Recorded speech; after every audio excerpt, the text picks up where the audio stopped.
볼 다루는 기술이 우수한 브루노, 마이누, 은베모, 쿠냐 등을 중심으로 한 콤비네이션 연계로 상대 수비를 허물고 들어갑니다.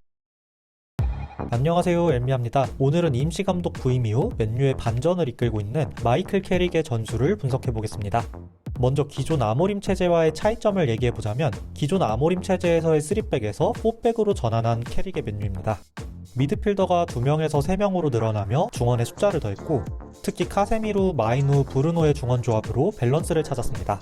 그리고 견고한 수비를 우선시하고 이어서 맨유의 전통적인 강점이었던 효과적인 역습을 펼치고 있고 또 기존 아모림 체제에서는 3-4-3의 공격 구조가 다소 고정적인 편이었다면 캐릭 체제에서는 포지셔닝을 고정시키지 않고 유동성과 자유도를 높였습니다. 4-2-4 더블 펄스 9 1차 빌드업 시에는 주로 정통 9번 없이 은베모를 최전방에 두는 4-2-3-1 혹은 은베모까지 중원으로 내려서며 9번을 두지 않는 더블 펄스 9의 구조를 활용합니다. 볼을 잘 다루는 마이너를 활용해 빌드업을 시작하고 상대를 끌어들여 간격을 벌린 뒤 라인 사이에 2명의 9번을 활용해 상대 압박을 풀어냅니다. 혹은 역시 상대를 끌어들여 간격을 벌린 뒤 다이렉트한 롱볼과 세컨볼로 벌어진 라인 사이 간격을 공략합니다. 상대 센터백들이 점프하여 라인 사이의 9번들을 압박하면서 맨투맨으로 수비한다면 이때 발생하는 센터백 뒷공간을 윙어의 침투와 다이렉트한 롱볼로 공략합니다. 또 풀백이 전진하며 공간을 창출하면 라인 사이 8번 내지는 가짜 9번이 내려서며 볼을 연결받을 수 있고 사이드로 빠지며 상대 센터백을 끌어들이며 전방에 공간을 창출하면 윙어가 돌아뛰며 전방으로 침투할 수 있으며 윙어가 내려서며 사이드 공간을 만들 때 반대 윙어가 반대 사이드까지 침투하는 등 유동적이고 자유로운 동선을 가져가며 빌드업을 전개합니다. 투톱이 중원으로 내려선 4-2-4 더블 펄스 9의 1차 빌드업 구조입니다. 상대를 끌어들여 라인 사이 간격을 벌린 뒤 라인 사이로 내려선 투톱을 활용해 압박을 풀어냅니다. 투톱이 중원으로 내려서며 상대 센터백들을 끌어들이고 센터백 뒷공간으로 다이렉트한 롱볼을 보낼 때 중앙으로 돌아 들어간 레프트윙 뒤로 넘어간 볼을 라이트윙 아마드가 반대 사이드까지 돌아 들어가며 받아내면서 압박을 풀어냅니다. 자유도가 더해진 3-2-5 압박을 풀고 상대 진영으로 전진하면 주로 레프트백 루크쇼가 전진하고 라이트백 달롯은 세 번째 센터백으로 서면서 3-2-5의 공격 구조를 갖춥니다. 하지만 센터백에 리산드로 대신 요로가 나선다면 왼발을 쓰는 루크쇼를 세 번째 센터백으로 세우고 라이트백 달롯을 전진시키며 좌우 풀백을 유연하게 활용합니다. 이때 선수들의 포지셔닝이 고정적이지 않고 자유롭고 유동적인 특징을 지닙니다. 정통 9번을 두지 않으면서 전방의 자유도를 높였고 8번에서는 지속적으로 사이드로 빠져나가는 움직임을 취하며 이때 사이드에서 안으로 들어가며 스위칭이 이뤄집니다. 풀백이 전진하지 못했을 땐 마이누나 카세미로가 전진하여 5명의 공격수를 유지하기도 하고 풀백이 전진했을 때 역시 마이누나 카세미로가 전진하면서 전방에서 6명의 공격수를 활용하기도 합니다. 또 카세미로가 후방으로 내려서면서 라이트백 달롯이 전진하며 6명의 공격수를 활용하기도 합니다. 이러한 구조 속에서 펼쳐지는 구체적인 공격 패턴을 살펴보면 우선 중원 4명의 선수 혹은 9번까지 내려서며 5명의 선수가 수적 우위를 점하며 중원을 장악하는데요. 그리고 마이누에게 전진 패스, 카세미루에게 리턴 패스, 카세미루의 전진 패스 패턴이 자주 활용됩니다. 중원에서 4대3 수적 우위를 점하고 전진 패스와 리턴 패스, 다시 전진 패스하는 패턴으로 상대 압박을 풀어냅니다. 또 브루노가 적절한 타이밍에 내려서며 3자로 돌려놓는 패턴이 자주 활용됩니다.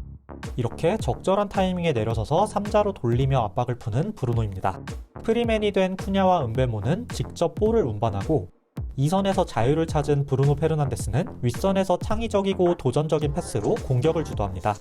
이를 통해 기존의 3선에서보다 더욱 직접적이고 효과적으로 공격에 영향을 미칠 수 있습니다. 상대의 컴팩트한 수비 블록으로 중앙으로 들어가기 힘들 땐 다이렉트한 패턴을 활용하며 한 번에 상대 진영으로 전진합니다. 이때 전방 5명의 공격수가 상대를 끌어들이는 움직임이 동반되는데요. 8번에서 밖으로 빠지며 상대 센터백을 끌어들이며 뒷공간을 창출하면 사이드에서 침투하며 뒷공간을 공략합니다. 브루노 페르난데스가 상대 센터백을 끌어들인 뒤 아마드가 뒷공간을 침투합니다.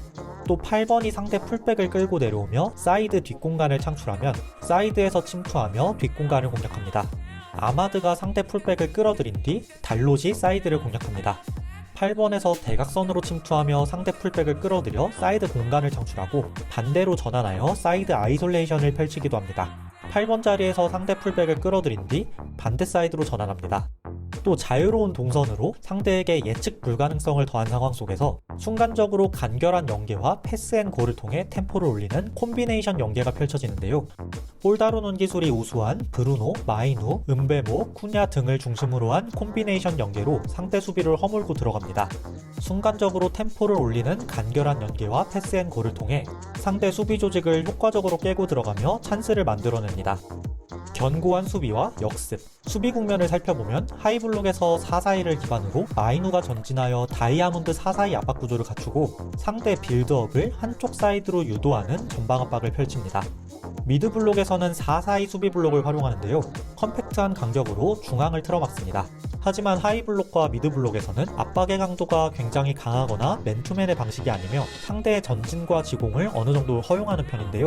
그리고 로우 블록에서 가장 큰 특징을 보이는 캐릭볼의 수비 전술입니다. 깊은 지역에서 박스를 최대한 견고하게 방어하는데요. 공격에 가담한 상대 풀백을 막기 위해 윙어들이 적극적으로 최후방으로 내려서고 하프 스페이스를 공격하는 상대 8번을 막기 위해 카세미로와 마이누 역시 적극적으로 최후방으로 내려섭니다. 이렇게 최후방의 숫자를 최대한으로 늘리며 박스를 잠그는 견고한 로우 블록을 갖춥니다. 로우 블록에서 최후방의 숫자를 늘리며 박스를 견고하게 방어하고 있습니다. 크로스 상황에서는 박스 안의 숫자를 최대한으로 늘립니다. 이렇게 자기 진영에서 견고한 수비로 볼을 끊어내면 빠른 역습이 펼쳐지는데요. 특히 후반전에 셰슈코가 투입됐을 땐 클리어링한 볼을 피지컬로 지켜주고 이때 10번으로 전진 배치된 브루노가 빠르게 뛰어나가는 윙어들을 향해 날카로운 패스를 투입하며 역습의 퀄리티를 높입니다. 10번에 전진 배치된 브루노 페르난데스가 역습을 주도합니다. 최전방까지 직접 볼을 운반한 뒤 어시스트에 성공합니다. 셰슈코가 투입될 땐 포스트 플레이로 볼을 지켜내고 반대 윙어를 향한 전환 패스 이후 셰슈코의 빠른 쇄도가 이어지며 상대 센터백을 따돌리고 득점에 성공하는 셰슈코입니다. 오늘은 이렇게 마이클 캐릭의 맨유의 전술을 살펴봤습니다. 선수들에게 익숙한 포백과 익숙한 역할을 부여하며 팀을 재정비하고 견고한 수비 조직을 우선적으로 갖춘 뒤 역시 본인들의 강점이었던 역습을 잘 활용하며 여기에 더해 자유도를 덧입혀 선수들 간의 시너지를 극대화시키면서 부임 이후 반전에 성공한 마이클 캐릭인데요. 마이클 캐릭은 맨유를 챔스로 복귀시키며 정식 감독으로 부임할 수 있을까요?